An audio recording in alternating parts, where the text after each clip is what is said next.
Como vamos un poquito tarde y el doctor Vía ha sido generoso y vamos a dar paso a la mesa inaugural, que para mí es un lujo poder presentarla, y la que vamos a contar con Ana Pastor Julián, médico, ex vicepresidenta segunda del Congreso de los Diputados y ex ministra de Sanidad y Consumo. Muchas gracias, Ana. A la senyora Victòria Camps, catedràtica emèrita de Filosofia Moral i Política de la Universitat Autònoma de Barcelona, presidenta de la Fundació Víctor Grífol i especialista en bioètica i autora de Tiempo de Cuidados. Moltes gràcies, Victòria. I al senyor Bonaventura Clotet, al doctor Bonaventura Clotet Sala, director clínic territorial de Enfermedades Infecciosas de la Metropolitana Norte del Institut Català de la Salut, director de l'IRSI Caixa i president de la Fundació de Lucha contra les Infecciones. Moltes gràcies, doctor. Pues, si voleu pujar, comencem la taula i el doctor Vía, que és el president del comitè de programa, us farà una petita introducció, molt petiteta, a veure si recuperem una mica de temps. Moltes gràcies.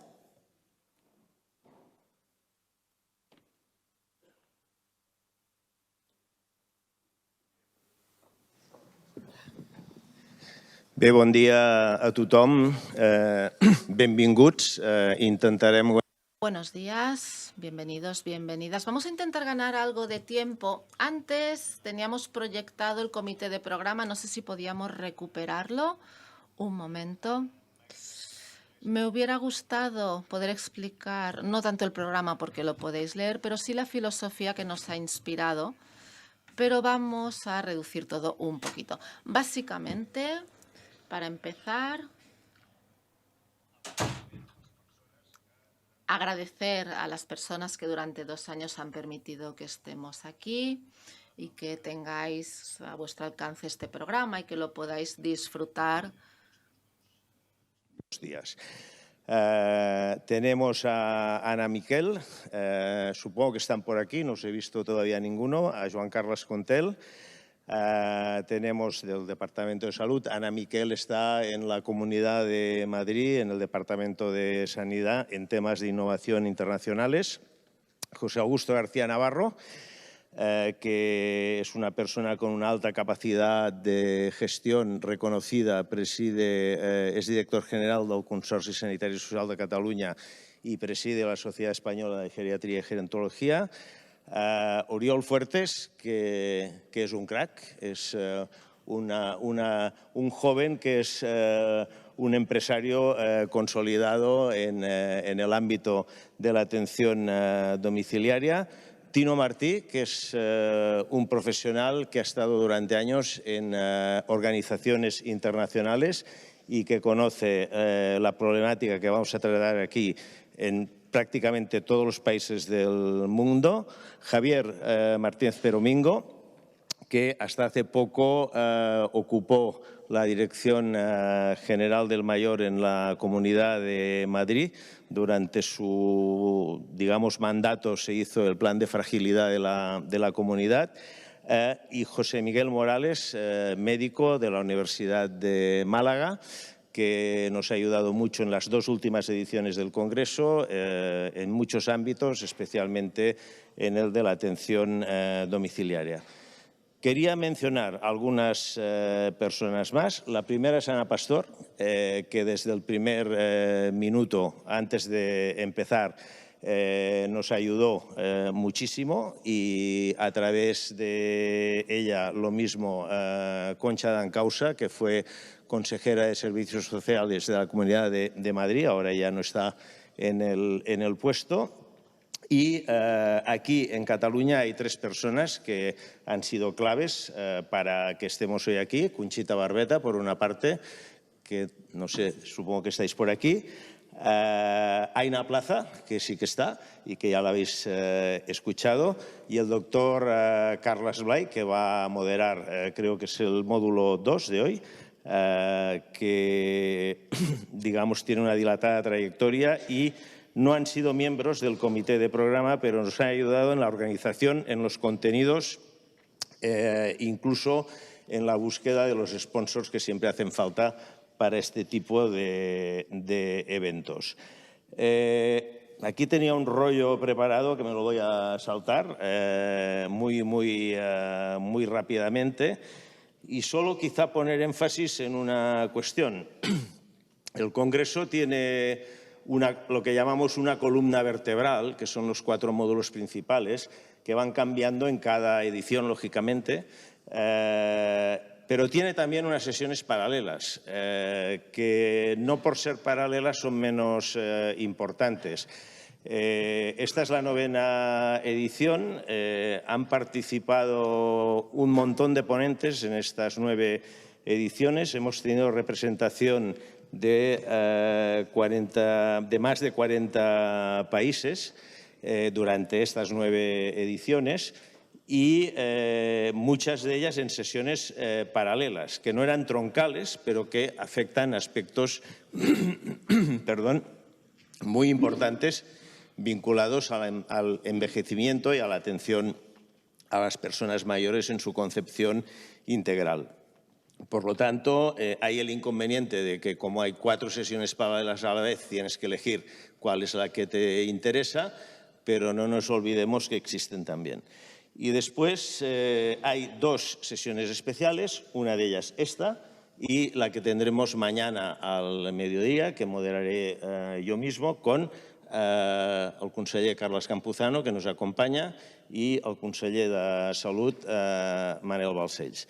Quería hacer una mención especial, porque para mí es muy importante, que el Congreso es internacional, sobre todo lo ha sido siempre en cuanto a ponentes, desde que tenemos la posibilidad virtual, lo es también en cuanto a participantes, y esta vez lo es en cuanto a patrocinadores, porque tenemos al Gobierno de Andorra, que pudimos cerrar un acuerdo porque ellos tuvieron elecciones en la primavera y fue un poco complicado porque el nuevo gobierno pues entró más bien en verano y tuvimos que hacerlo a toda prisa, pero quiero señalarlo porque además van a presentar un modelo en una de las sesiones paralelas mañana por la tarde, que alguien puede decir, hombre, pero es que son 80 o 90 o 100.000 personas, pero bueno, es que aquí nos organizamos territorialmente por territorios que a veces son de ese número de personas o menos, con lo cual la experiencia que nos van a presentar es muy interesante. Lo son todas, pero quería mencionarlo especialmente porque es añadir el componente internacional a los patrocinadores. Nada más. Me voy directo a la mesa que tenemos prevista. María José Abraham ya ha presentado a los ponentes que no necesitan presentación. Tengo la suerte de conocerlos a los 3 desde hace tiempo y haber compartido en épocas distintas actividades diversas y estar compartiendo todavía algunas. Y os puedo asegurar que, lo sabéis, son personas de altísimo nivel, ¿no? Lógicamente, ya nos lo han puesto, sí, buscamos la idea de curar y cuidar, ¿no? Los médicos decimos que lo de curar, pues, bueno, a veces, ¿no? Cronificar, mejorar, aliviar y si podemos curar, ¿no? Pero cuidar siempre, ¿no? Y el cuidado no es un tema solo de médicos y personal sanitario, sino que es de todos. Voy directo y la propuesta es la siguiente. Tenemos una hora, os acortaremos a lo mejor el café. Empezaremos con Ana Pastor, continuaremos con el doctor Clotet y acabaremos con Victoria Camps. Y si nos da tiempo, me gustaría hacer 3 rondas de preguntas. Yo os pediría pues 5 o 7 minutos de respuesta en cada una de ellas. Y de todas maneras, si sentís la necesidad de entrar más en diálogo cruzado, sentiros completamente libres. Empiezo con el planteamiento a Ana Pastor. Hemos hablado bastante para preparar esta sesión durante este último mes o 2 meses y comentábamos una serie de flashes que nos pueden permitir darle entrada a ella a la reflexión que nos interesa sobre la integración, ¿no? Tenemos unas tasas de hospitalización hablo de Cataluña, podríamos buscar datos españoles o de cualquier país de nuestro entorno y serían parecidos. Tenemos unas tasas de hospitalización en lo que todavía se llama hospitales de agudos, que a lo mejor habría que empezar a pensar en otro nombre, en mayores de 65 años, que pronto tendremos que hablar de mayores de 75 años, este es otro cambio que tenemos aquí, que está aproximadamente alrededor del 70%. De estas personas, una cuarta parte tienen más de 80 años y una tercera parte están en el último año de vida. Uno se pregunta qué hace una persona en su último año de vida mayor en un hospital de agudos, ¿no? De ellos, una cuarta parte tienen demencias. Esta sería un poco una parte de la fotografía. El grupo mayor de 80 años en Cataluña, donde hay plazas sociosanitarias de cuidados intermedios, que hemos explicado muchas veces que es un tipo de recurso que prácticamente solo existe en Cataluña y, como decía Ina Plaza, pues obedece a un programa que empezó en 1986, olvida els anys y que ha ido evolucionando. Estas plazas están prácticamente ocupadas por personas mayores de 80 años, lo que nos indica también una saturación. Y en las residencias, hasta ahora, hemos tenido dificultades. Está mal resuelta la atención sanitaria a las personas que están en residencia. En el domicilio no está mal resuelta la atención sanitaria, o por lo menos no lo ha estado hasta ahora. Es verdad que después de la COVID han habido algunas dificultades, pero en cambio en el domicilio está un poco menos bien resuelta la atención a la dependencia. Es decir, que esta es un poco una manera de fotografiar una situación. Entonces yo le preguntaría a Ana Pastor, sobre la base de esta foto, que podría ser otra, pero ya nos entendemos, ¿qué nos puedes decir, no? Bueno, pues muy buenos días a todos. Muchísimas gracias por vuestra invitación.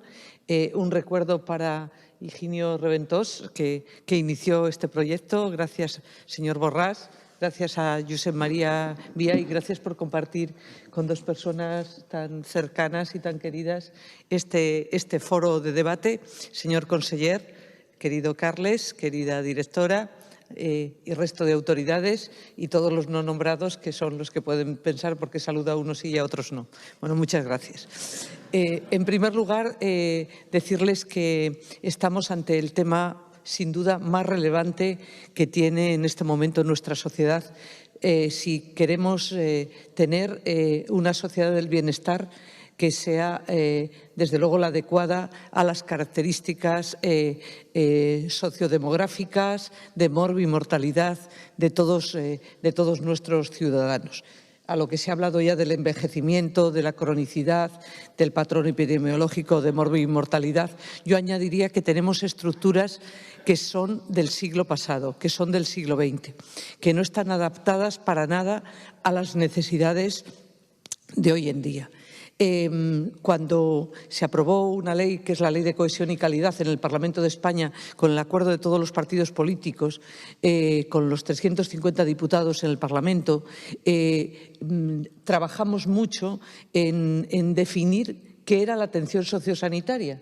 Y quedó definida como la que comprende el conjunto de cuidados de aquellos enfermos, generalmente crónicos, que por sus especiales características pueden beneficiarse simultáneamente de la atención, de la sinergia de los servicios sanitarios y sociales para aumentar la autonomía de los pacientes. Bien, esa es una definición con la que estamos todos de acuerdo. Todos, no hay conferencia a la que uno asista o que te la dan o que la das, que no se hable de la coordinación sociosanitaria. Pero es verdad que vivimos en islas, a pesar de los esfuerzos que se están haciendo, la atención social y la atención sanitaria, y ahora entraré en lo que posiblemente en los temas nominativos son muy importantes, cómo se llaman a las cosas para entender lo que son las cosas. Y entonces tenemos un problema de nominación de qué cosas estamos hablando. Y tenemos una realidad que no solo yo hablo como médico, pero puedo hablar como hija, como sobrina, como lo que queráis, del problema real que tiene en este momento los ciudadanos. Tenemos una buena red de atención de agudos, tenemos una red de atención social. Estoy totalmente de acuerdo con todo lo que ha dicho Carles Campuzano, con todo. Tenemos insuficiencia de financiación. Él y yo fuimos ponentes de la ley de dependencia, es decir, que ya dijimos entonces, para quien lo quiera recordar, lo mismo que estamos diciendo hoy. Primero, que apoyábamos la ley, pero que era una ley que nacía sin financiación y, por lo tanto, lo primero de todo, financiación. Lo segundo, ¿qué estructuras tenemos? Pues tenemos estructuras, como les digo, aisladas. Por un lado, tenemos los hospitales de agudos. Esa es tu pregunta. Efectivamente, en este momento un paciente de 92 años con una prótesis de cadera, le dan el alta y no sabemos muy bien dónde tiene que estar ese paciente. ¿Por qué? Pues porque efectivamente esa estructura de lo que me gusta llamar hospitales de atención intermedia, el término residencia, que está genial, significa residir en, y el término hospital significa cuidados más intensivos. Y, por lo tanto, tenemos que crear estructuras intermedias. Y me anoté anoche unas cuantas cosas. Digo yo, voy a contar un poco qué tiene que ser un hospital de cuidados intermedios. Pues tiene que ser una instalación diseñada para proporcionar atención a los pacientes que requieren un cuidado más alto que el proporcionado en atención primaria o en el hospital, pero que no necesitan la complejidad de los servicios hospitalarios, ni más ni menos. ¿Y qué funciones tiene?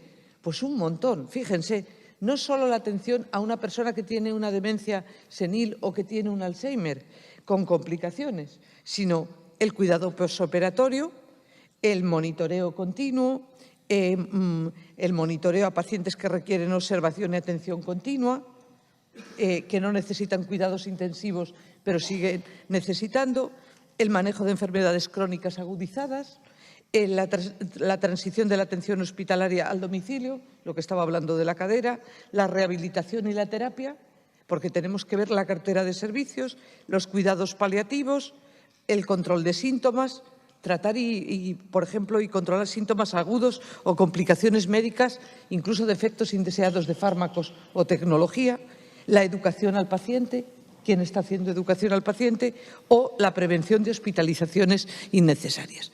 Me hice este listado porque me di cuenta de que teníamos que hablar o deberíamos hablar de lo que realmente está pasando en nuestra sociedad. Nuestra sociedad lo que tiene es todo esto. O sea, tiene pacientes, cada paciente es un individuo con sus propias necesidades y su entorno familiar, que cuando más necesita que haya unos servicios públicos de calidad, públicos o concertados de calidad, pero con financiación pública, es justamente cuando es dependiente, cuando pierde la autonomía. Y es justamente cuando el sistema sanitario le estamos dando, sistema sanitario y social, le estamos dando menos facilidades y es cuando más lo necesita. Por lo tanto, la reflexión es, tenemos una estructura sanitaria y social que necesita más coordinación. Me consta que estáis iniciando un proyecto, directora, por el tema, hablábamos de la historia clínica compartida. Tan importante compartir la historia clínica entre los servicios sociales y sanitarios. ¿Qué pasó en pandemia? Pues en pandemia lo que pasó es que muchos pacientes que iban desde una residencia asistida o desde un centro sociosanitario, llamémoslo, no tenían historia abierta en un hospital y había que repetirle todas las pruebas, pero que nos puede pasar a uno de nosotros si no estamos en nuestra área correspondiente. Por lo tanto, a tu pregunta ¿se necesita una nueva estructura?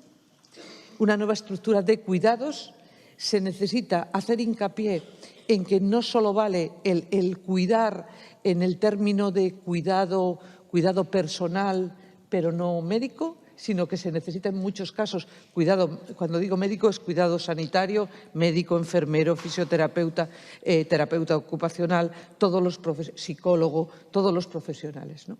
Y, en segundo lugar, la financiación y, en tercer lugar, los profesionales. No tenemos suficientes profesionales, tenemos un problema gravísimo por una falta de planificación gordísima. Perdón por los epítetos así que me salen, pero es que es tal cual. O sea, no es de recibo que en este momento estemos pidiendo un 13,9 para entrar en una facultad de medicina y no tenemos médicos o no tenemos suficiente enfermería.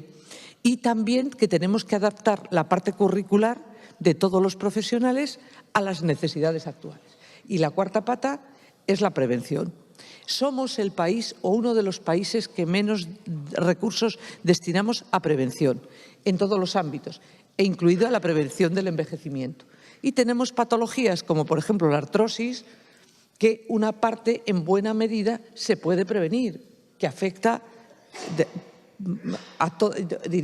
especialmente mujeres, pero a la población mayor con carácter general.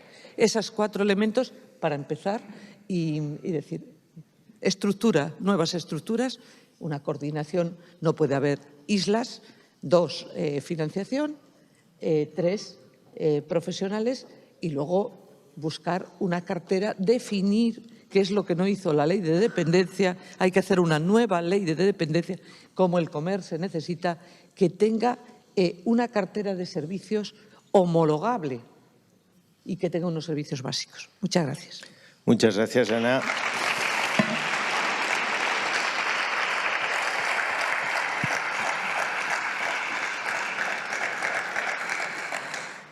Ana se refería a los hospitales de cuidados intermedios.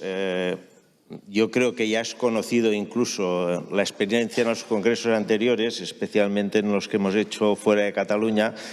Hay un problema semántico que, como decía Ana, los nombres van más allá de la palabra en sí mismo.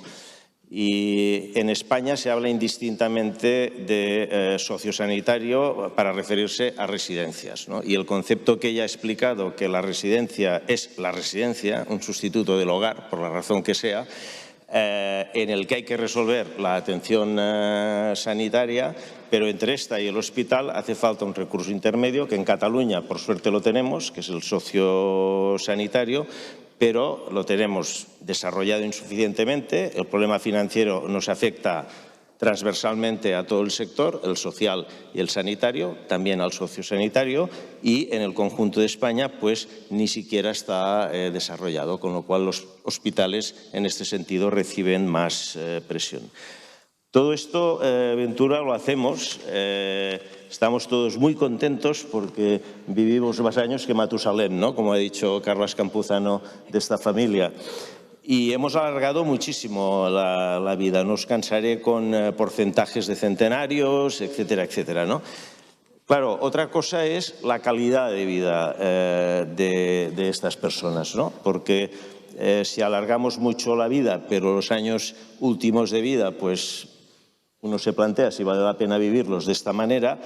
La cuestión es, en primer lugar, desde tu experiencia clínica y de investigación, que fundamentalmente ha sido en el campo de las enfermedades infecciosas, a veces hemos hablado y nos comentabas que han habido aportaciones, cuando trabajabais en SIDA o en otras enfermedades, que han demostrado que tienen efectos más allá de la enfermedad en sí mismo, desde el punto de vista de prolongar la vida con mejor calidad de vida, ¿no? Por lo tanto, por una parte, ¿cuál es tu experiencia desde la clínica y la investigación para reducir esa morbilidad o por lo menos los efectos de la morbilidad, y de esa manera cómo mejoramos la calidad de vida en esos últimos años, a veces muchos, en los que las personas viven, pero no como nos gustaría? Bueno, ¿se oye? Sí. Buen día, buenos días. Es un privilegio estar aquí, sobre todo por compartir esta mesa con estas autoridades en distintos campos de la política y de la sanidad. Y yo creo que, además, quiero aprovechar porque me han mirado como José María Vía organizaba esta mesa en Victoria con Ana y conmigo, que ha sido una perfección de organización y de concretización.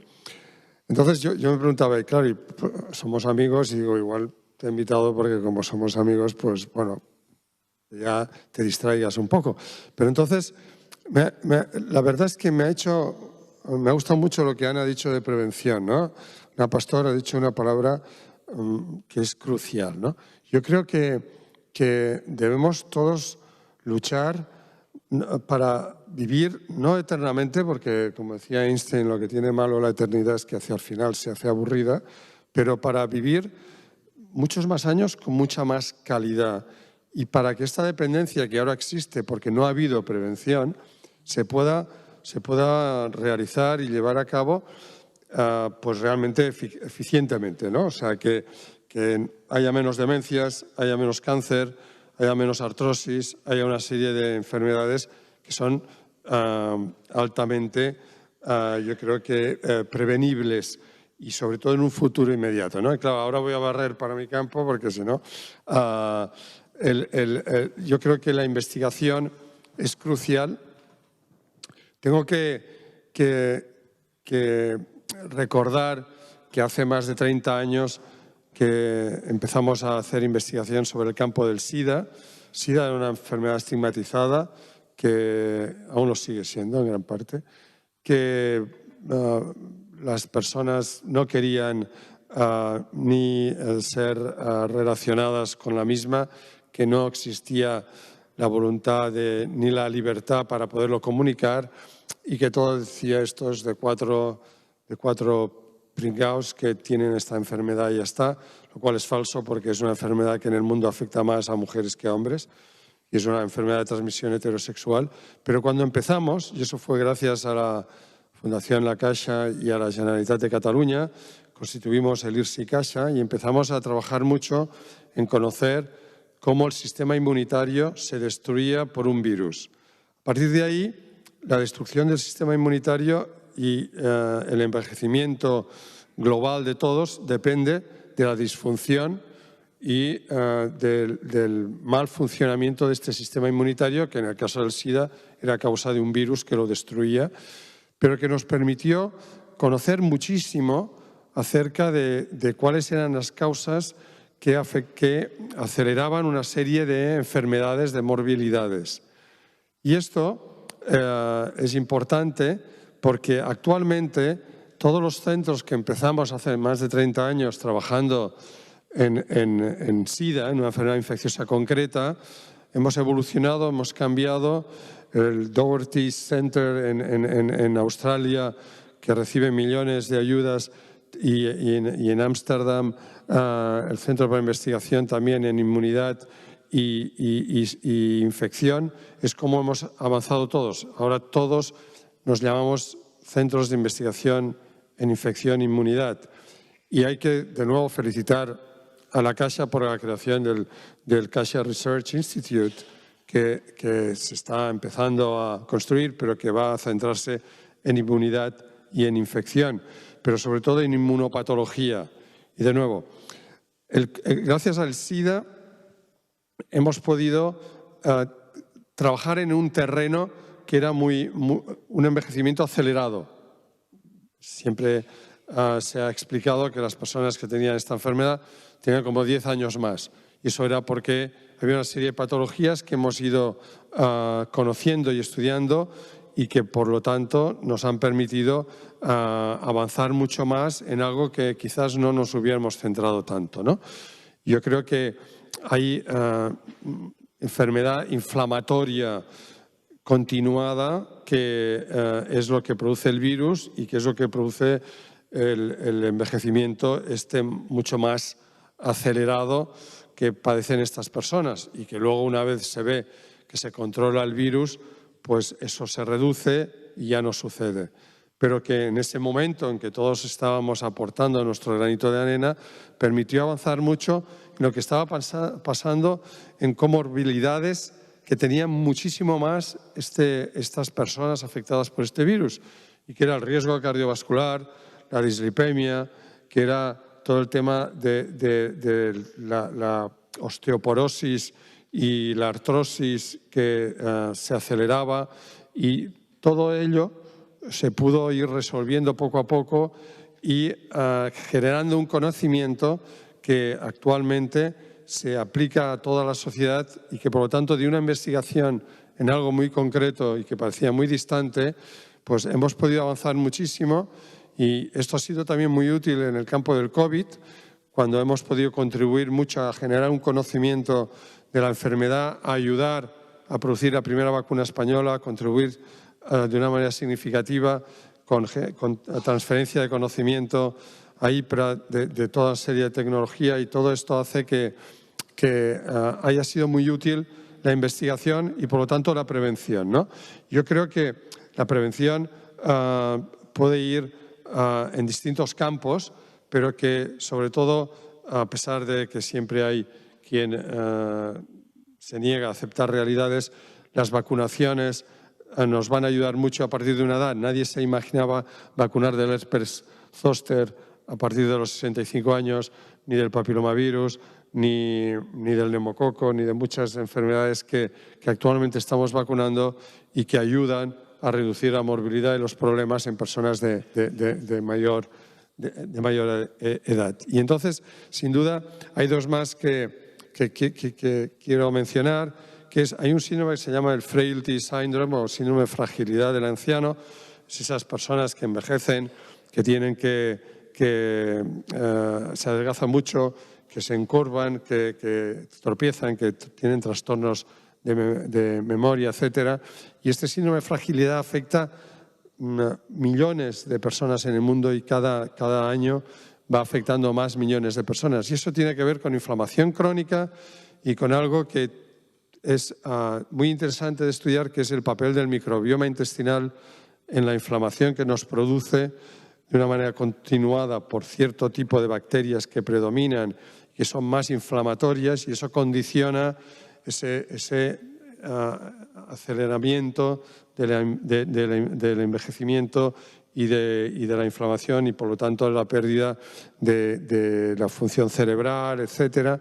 Y en eso estamos trabajando de una manera, yo creo, muy interesante desde el laboratorio Sicasha, y organizamos cada año el congreso más importante en el mundo, y tiene un gran impacto en lo que puede ser globalmente toda la sociedad. Y finalmente, gracias al SIDA y al COVID, hemos querido y estamos desarrollando fármacos antivirales que lo que harán es poder controlar todas estas pandemias que puedan ir emergiendo, porque queremos y desarrollamos fármacos de una manera amplia, no específica, y esto ayudará a que ante nuevos escenarios podamos actuar rápidamente y evitar que en centros todavía de dependencia, porque no haya llegado toda esta prevención que estamos desarrollando, se pueda parar las infecciones y se pueda evitar la muerte de muchas personas. Yo lo dejaría aquí y estaré encantado de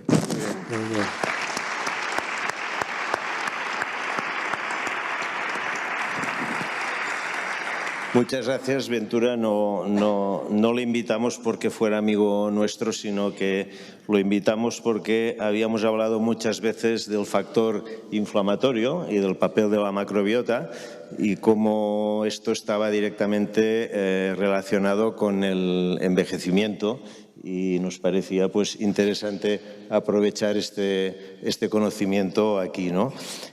Y digamos, por una parte hemos hablado de dónde cuidamos y tratamos de curar a las personas, en qué tipo de recursos y cómo tienen que conectarse, qué podemos hacer para que esta vida prolongada sea con mejor calidad. Y con Victoria Camps, los que la habéis seguido, pues es una persona que en los últimos tiempos siempre ha trabajado sobre el tema del cuidado, pero hace 2 años o 3, ya no recuerdo, 2 o 3 años sacaste el libro, un poco más ya, vaya, pues el tiempo pasa rápido, precisamente sobre el tema del cuidado, ¿no? Habíamos discutido muchas veces que era un tema no solamente profesional, que afectaba a todos, que afectaba al ámbito público y al ámbito privado, ¿no? Decíamos también que en nuestro sector, los que estamos aquí representados, predominan los profesionales y sobre todo las profesionales, la feminización es importante, en este caso, de los cuidados a los mayores, ¿no? Y hemos dicho también que el cuidado es un valor.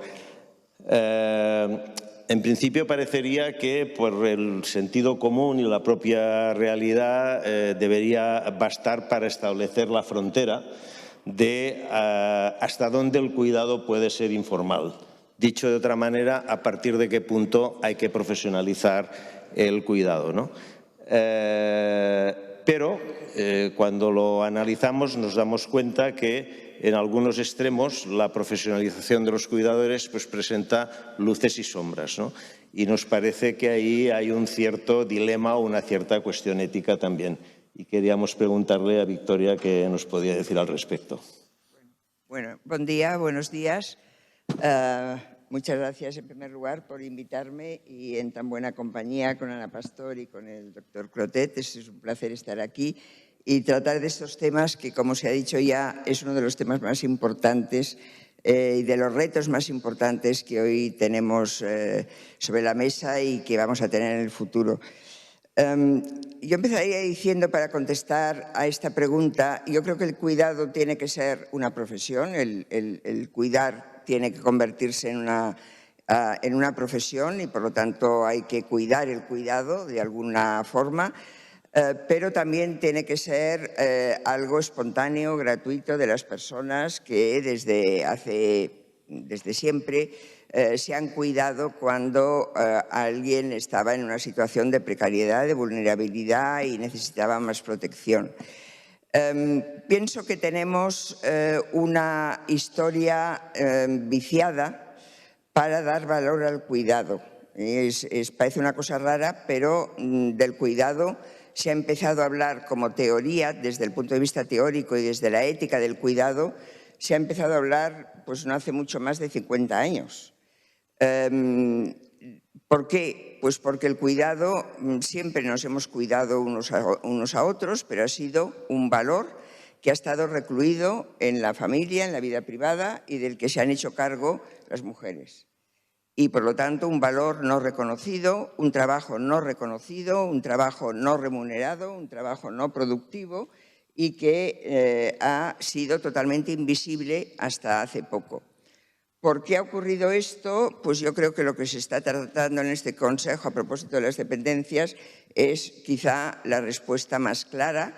Cada vez hay más necesidad de cuidados y por lo tanto tenemos que poner las pilas todos. Es decir, no se puede dejar solo y luego está la injusticia que representa el que sean las mujeres las que se hagan cargo del cuidado y no la sociedad en general.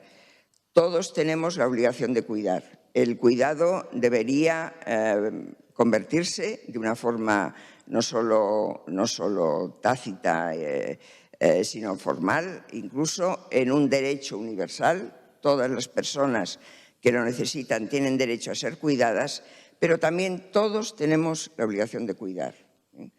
Y yo creo que eso es muy importante señalar en los dos sentidos, ¿no? El derecho y el deber de cuidar como un derecho y un deber universales. Un deber universal también porque es verdad que la primera obligación de cuidar yo creo que es la privada, es decir, cuando hay una necesidad es la familia, son los más allegados los que tienen que volcarse en esa persona que necesita más atención y que necesita más compañía y que necesita más ayuda, pero también es verdad que dejándolo solo a la espontaneidad de lo privado no se alcanza a todo el mundo. Y por lo tanto, ahí es toda la sociedad la que tiene que ayudar a cuidar y a asumir esa obligación de cuidar. Se dice en toda la literatura que hay ya sobre el cuidado que los agentes del cuidado son 4, es como un diamante, son 4 los vectores: la familia, el mercado, el Estado y la comunidad.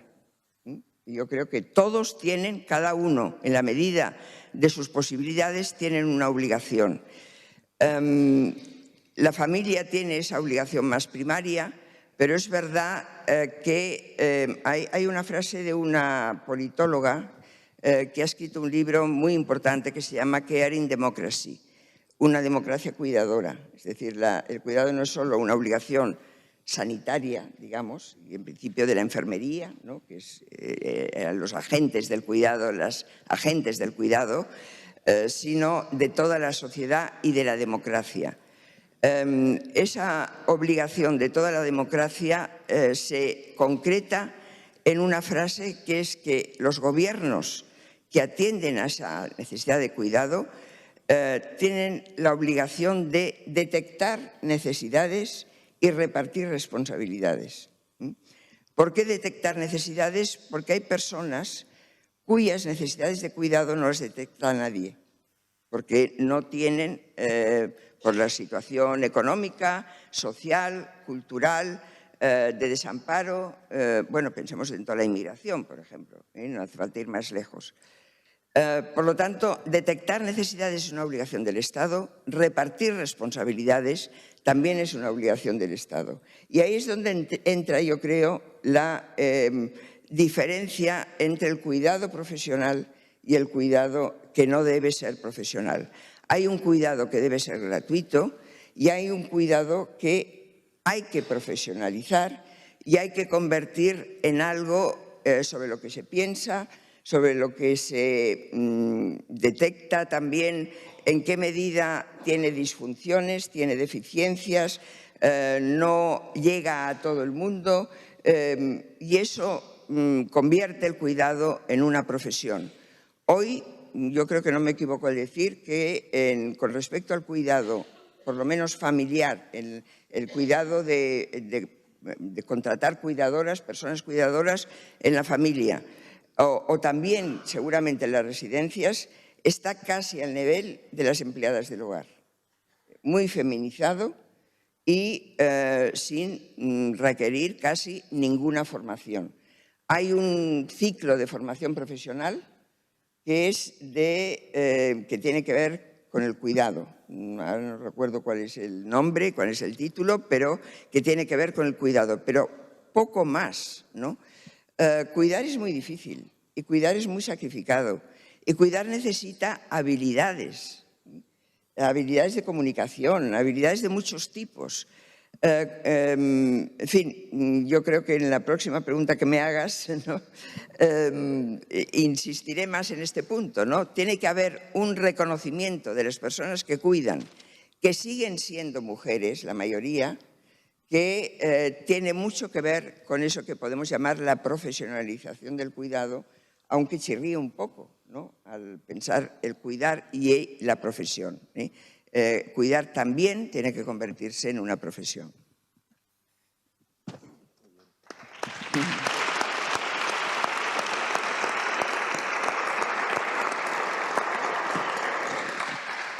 Muchas gracias, Victoria. Quería plantear dos cuestiones a Ana Pastor.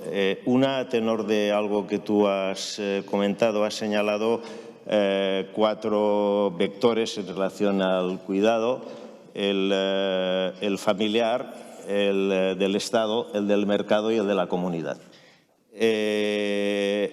Quería introducir el tema de...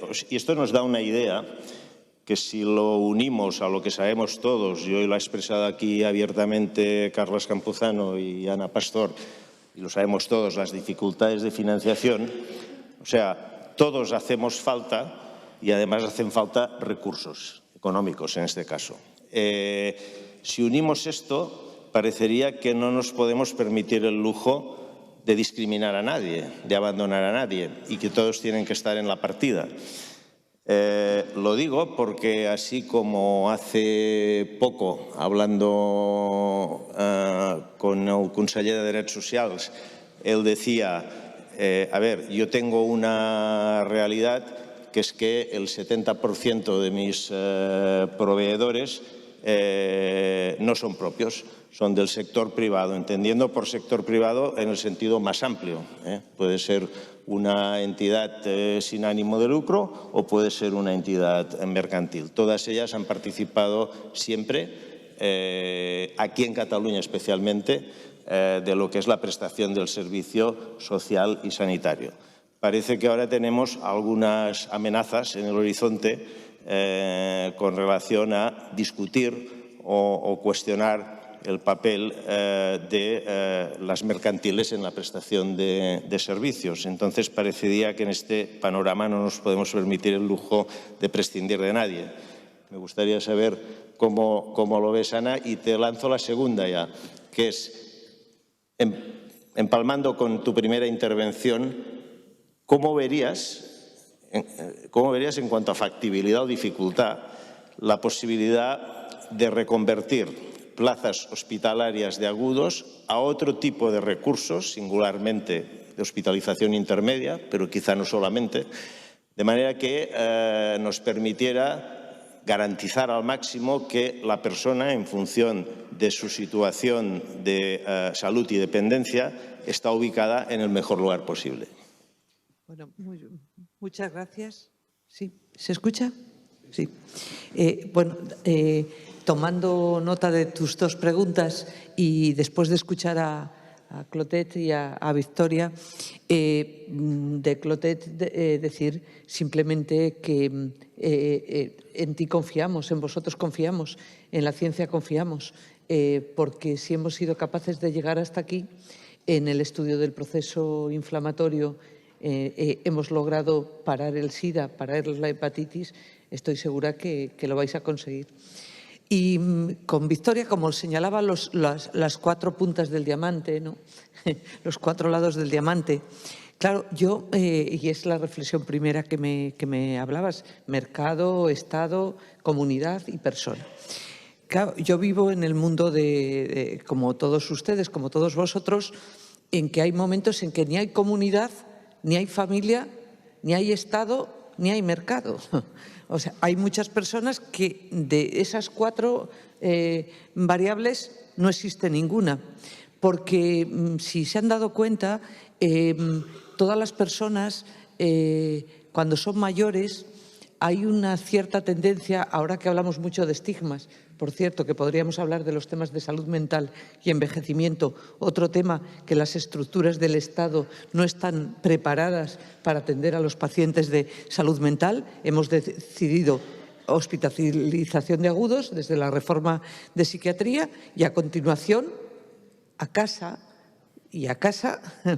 ¿Y qué pasa en el medio, no? Bien, yo diría que somos todos necesarios, pero que dado que tenemos un envejecimiento de la población, sobre todo ese último año de vida, como tú decías, el problema es que ninguno de nosotros sabemos cuál va a ser el último año de nuestra vida, que es cuando más recursos consumimos. Nosotros tenemos, el Estado tiene, y las administraciones y los poderes públicos tienen la obligación delegada por los ciudadanos de tener estructuras adecuadas para profesionalizar la atención a las personas. Y es verdad, como dice Victoria, que hay incluso personas que viven en soledad, que son personas frágiles y que no utilizan prácticamente recursos porque ni acceden a ellos. Y tenemos que insistir en que todos somos necesarios. Es necesario el sector público, la financiación tiene que ser pública si queremos seguirnos mirando a la cara como país y como una nación de gente seria y demócrata. O sea, los pilares del Estado del Bienestar, y entre ellos la atención a la dependencia o a la autonomía, o como la quieran llamar, este es clave para un Estado de Derecho y es clave para un Estado que se mire a la cara. Por lo tanto, eso el Estado tiene que preservarlo. Y a partir de ahí la prestación de servicios es una prestación que lo que hay que velar es por su calidad. Lo tienen ustedes el ejemplo aquí en Cataluña, que tienen una red de utilidad pública de centros que dan un servicio y algunos de ellos con un servicio de altísima calidad. Por lo tanto, utilicemos todos los recursos. Eso sí, Lo decía antes la directora de la Generalitat, que están trabajando o lo tienen ya muy avanzado en agencias que evalúen realmente los indicadores. Ya no digo de resultado, por el caso de pacientes de estas características es muy difícil medir resultados, pero sí de proceso y de mejor práctica clínica y social. Esa es la parte tal. La segunda pregunta, y breve para que les dé tiempo a mis compañeros. Claro que se pueden. Tenemos un problema. El patrón, yo les decía, el patrón epidemiológico cambió totalmente. La COVID ha sido, sin duda, una especie de shock que nos cayó. Pero tú muy bien sabes, doctor Clotet, que tenemos patología, se han convertido en resolutiva la medicina, hasta en patologías que no nos lo podíamos creer, como por ejemplo la hepatitis o como por ejemplo el cáncer, algunos tipos de cáncer que antes se nos morían el 98% y ahora se nos curan, estoy hablando de algunas leucemias y mieloma, el 98%. Entonces, como ha cambiado totalmente el patrón, las hospitalizaciones de agudos son mucho más cortas. O sea, yo he estado en un hospital donde teníamos una cesárea ingresada 8 días e ingresábamos las cataratas. Esto hoy es impensable porque tenemos cirugía mayor ambulatoria y tenemos hospitalización a domicilio. Por lo tanto, camas de agudos, lógicamente las necesitamos, pero hay una parte que tenemos que reconvertirlas en unidades, en hospitales que quiero muchas cosas. Me gustaría que hubiera, que se llamen hospitales de cuidados intermedios, que a algunos le ha entrado la manía de que, ¿por qué lo vamos a llamar hospital? Pues hospital, porque necesita cuidados intermedios. Y, por lo tanto, claro que sí, se podrán reconvertir con los recursos adecuados y después con la formación. Victoria, y termino, efectivamente, las mujeres han sido en este país y en el mundo las cuidadoras informales, que se les llama, que me parece fatal, porque más formales no pueden ser o no han podido ser, y esto se terminó. Y, por lo tanto, en este momento, con la incorporación de la mujer al mundo laboral, afortunadamente, y con el nuevo modelo de vida, pues no somos ya cuidadoras. Y, por lo tanto, es la sociedad en su conjunto. Por eso esos 4 elementos que tú decías están muy bien traídos, porque lo que hay que pensar, qué porcentaje de comunidad, qué porcentaje, y a veces te quedas con que es 0. Y entonces ahí es donde tiene, es decir, yo estoy en lo público, creo en lo público, en el interés público, porque creo que tú no te puedes poner un hospital debajo de la cama de tu casa, ni una escuela, ni pagarte la pensión a ti mismo, ni desde luego atender cuando no seas capaz de atenderte por ti misma. Muchas gracias.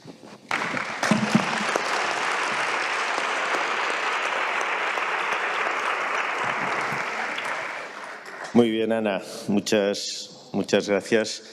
Hablaremos con los sindicatos y con el programa MIR y con los intereses corporativos para poder reconvertir los hospitales, pero habrá que hacerlo. Volviendo a lo que nos decías, Ventura, o sea, está claro que desde el punto de vista de lo que hemos planteado anteriormente de mejorar la calidad de vida, y lo decía ahora Ana también, el tema está en la investigación. Y tú eres una persona en este país que has estado detrás del tema de la investigación de forma muy importante. También tienes una visión muy clara de hasta dónde los poderes públicos juegan y hasta dónde hay que ingeniárselas para buscar alternativas. Entonces, aquí hay una cuestión de también recursos insuficientes, por supuesto, y por lo tanto de prioridades, de necesidad de priorizar. Esto, ¿quién lo hace? ¿Cómo va? ¿Quién debería hacerlo? Si quien lo hace no es quien debería, o cómo debería ir, si cómo va no es como debería, porque al final o invertimos mucho en investigación y encontramos todos los factores inflamatorios y del tipo que sea que mejoran la calidad de vida y disminuyen la morbilidad o sus efectos, o seguiremos ganando años con mala calidad de vida. La investigación es clave. Sí, yo creo que una cosa importante es que exista esta interrelación en la administración, a nivel político, en que no se mire la dependencia por un lado y luego el gasto de farmacia por el otro, y que no se llegue a tener bien presente, por ejemplo, el colesterol, ¿no? Es algo clarísimamente determinante de un riesgo cardiovascular, junto con la hipertensión, la diabetes, la falta de ejercicio, lo que quieras. Pero hay fármacos que reducen, digamos, el colesterol malo, el LDL colesterol, que ahora unos inyectables estarán disponibles y que el LDL no sirve para nada. O sea, te lo tienen que reducir por debajo de 50.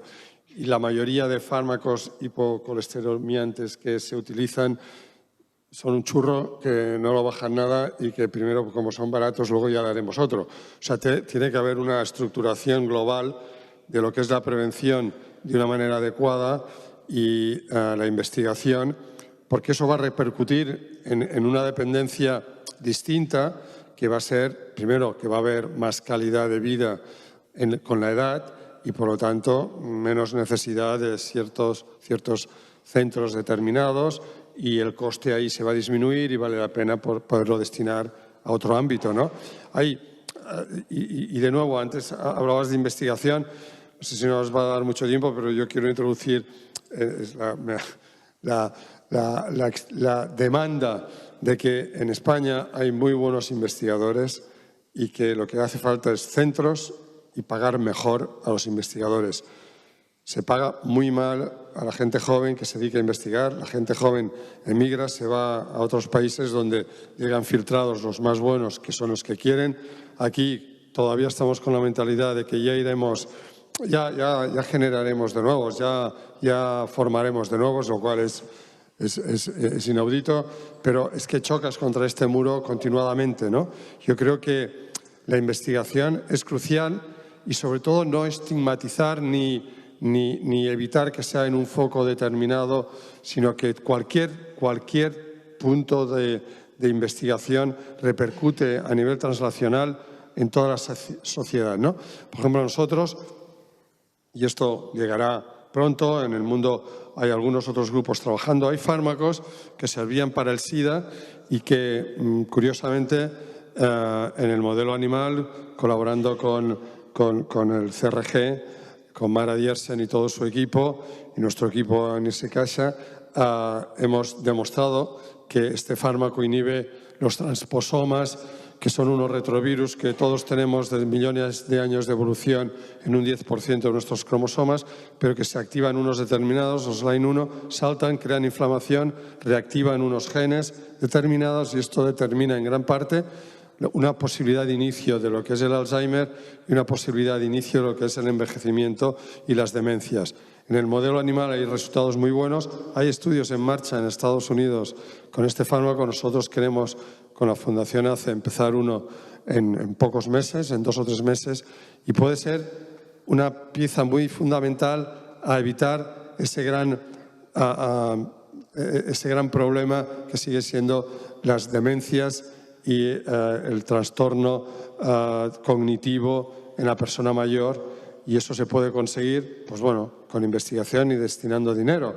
Igual que estamos trabajando en vacunas terapéuticas contra el cáncer de mama triple negativo, que es muy frecuente, y tengo un grupo especial que destina muchos esfuerzos a esto, al cáncer de páncreas, y luego una vacuna preventiva contra el cáncer de próstata. Y claro, la gente puede pensar, bueno, a ver, aquí el doctor Clotet se le ha ido la olla porque al empezar con el SIDA, las infecciones, no, es que las infecciones nos han permitido conocer la inmunidad, y de la inmunidad saber cómo tienes que desarrollar una serie de líneas de investigación que pueden ser muy útiles a toda la sociedad. Lo dejo aquí porque el timer me está diciendo que queda poco tiempo y no se lo quiero quitar a Victoria. Muchas gracias.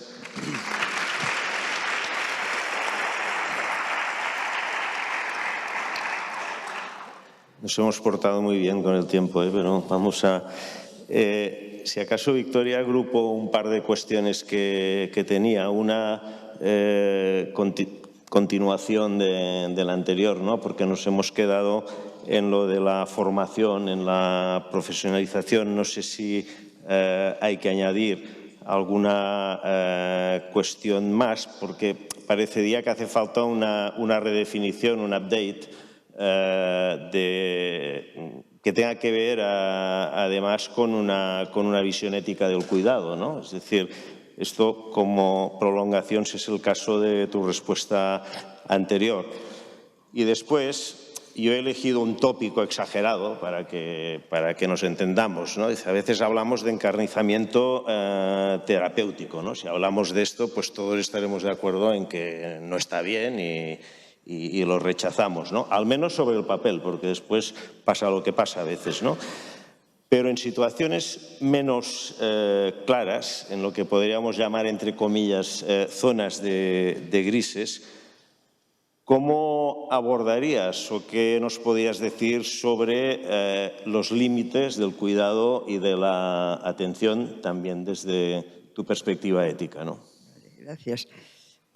Bueno, a ver, las dos preguntas. Yo creo que la formación de las personas que cuidan necesita conocimientos éticos, digamos, ¿no? Es decir, ese update, ¿no?, que hay que conseguir incluye, yo creo, la ética, porque la relación de cuidar es una relación muy personal. Todos los que han hablado al principio en la presentación se han referido a que hay que trabajar en la atención centrada en las personas, ¿no? Yo me pregunto qué quiere decir la atención centrada en las personas y si eso se llega a desarrollar en algún momento, ¿no? Aparte de ser una frase bonita. Porque, bueno, si pensamos, por ejemplo, en lo que ocurre con las empresas eléctricas, telefónicas, pero también con la empresa pública, con Hacienda, por ejemplo, ¿no? Todos hablan de la atención centrada en las personas. Lo difícil es encontrar una persona con la que hablar. Hablas con máquinas. O sea, ¿dónde está la atención centrada en las personas, ¿no? Claro, con el cuidado, el cuidado va a la persona singular, ¿no? Y aquí hay que tener en cuenta una cosa, y si pensamos sobre todo el cuidado a la dependencia y el cuidado a la dependencia en la última etapa de la vida, cuando una persona llega a la última etapa de la vida, lleva como bagaje toda su vida detrás.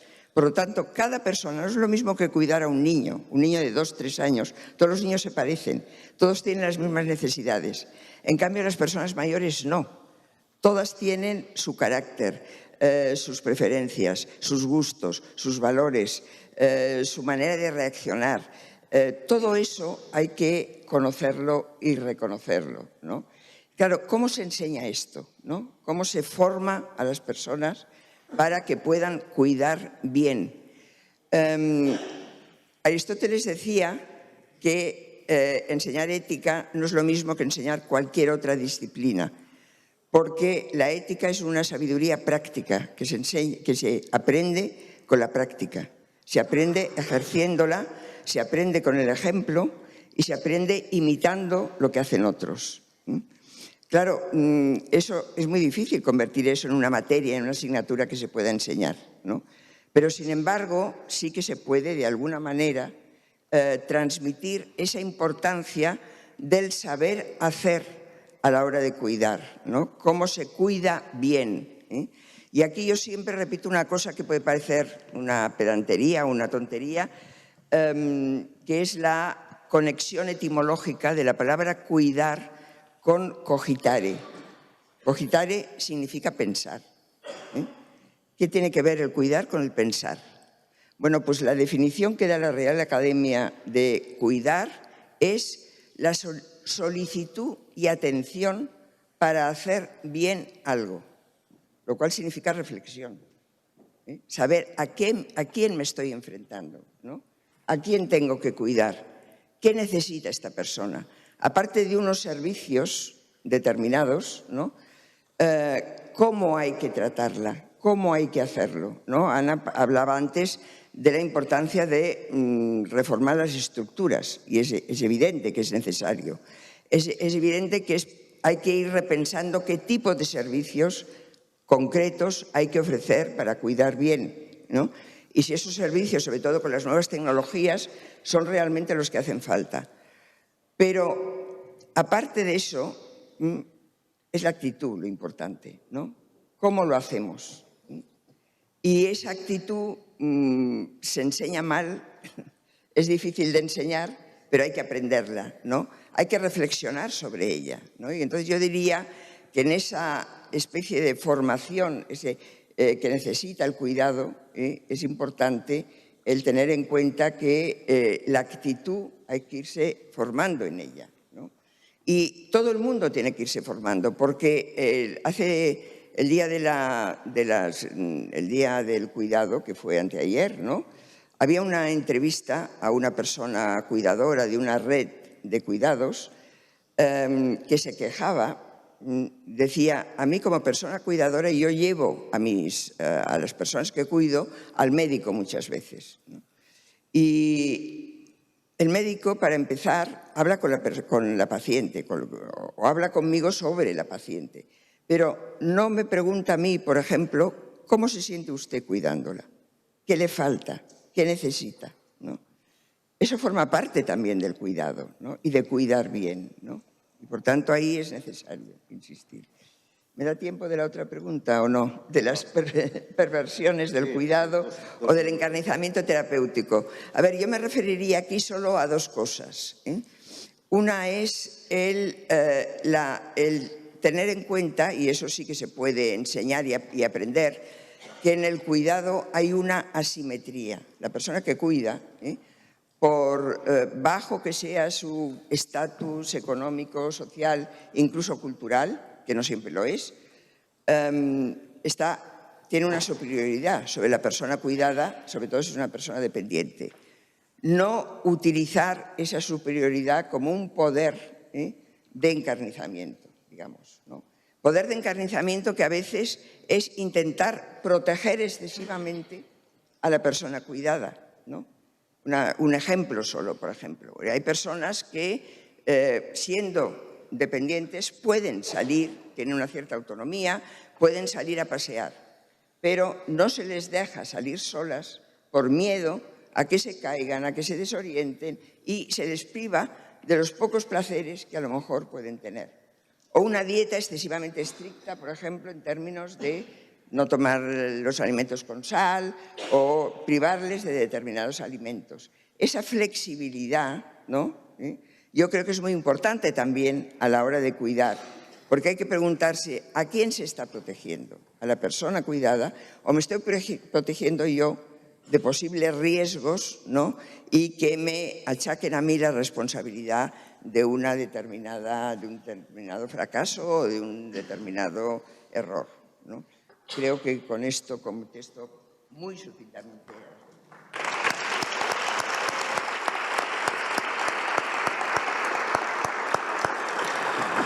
Bueno, solo nos hemos retardado 6 minutos 44 segundos que tendréis de menos en el café. Quedaba una cuestión que en fin, era un poco retórica, ¿no?, pero que era para Ana, para discutir un poco, que era qué culpa tienen los pobres mayores de que las estructuras y los estamentos políticos e institucionales decidamos dividirnos en departamentos o en ministerios distintos, ¿no?, para acabar partiéndoles a ellos en dos, ¿no? Si no, tendríamos que hacerlo al revés, pero bueno, esto queda para el café y seguimos con ello. Agradecer infinitamente y además es un placer estar de nuevo pues con todos vosotros porque nos habéis aportado mucho y os damos las gracias.